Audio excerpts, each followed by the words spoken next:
Every shoe, every sneaker has a story of how it came to be, its design inspiration. For this story, we're going to take a look at this shoe, the Air Jordan 11. Design and technology are key components when it comes to a performance sneaker, particularly with a basketball sneaker. With the Air Jordan 11, we see one of those rare moments when the two intersect and create a moment that changes the way sneakers are made from that moment on. Starting with the design of the shoe, Tinker Hatfield, the designer of the Jordan 11, actually designed the shoe in secret. Nike at the time wasn't sure that Mike would be returning and thought the Jordan line would be over. Despite this, Tinker Hatfield pushed ahead in secret and designed the shoe anyway. One of the key components of the Air Jordan 11 is the patent leather, which is this material right here. Tinker Hatfield happened to be watching footage of Michael playing when he was designing the shoe and noticed that when Michael would change directions dramatically that his foot would roll over the outsole or roll over the top of the shoe.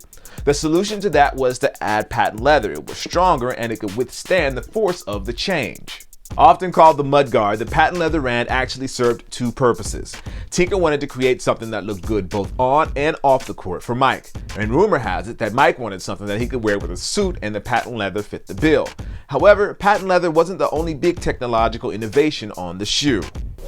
Carbon fiber was the next big step when it came to technology inside of the Air Jordan 11. Tinker Hatfield used it for the shank plate. Prior to that, the shank plate had been made out of plastics and other things like that were strong, but they were definitely heavy. Tinker Hatfield wanted to make the shoe lighter, faster, and stronger, and that's what brought him to the material. That brings us to the upper of the shoe. A new nylon ballistic mesh was added to lead up to the padded collar. Called Cordura nylon, or sometimes referred to as Cordura mesh, the material is ultra lightweight and manages to maintain and strength despite its elasticity. Tinker also included a webbing around the midfoot that adheres to the shape of your foot. It works with your foot to keep you locked in, and combined with the Cordura nylon was the perfect solution.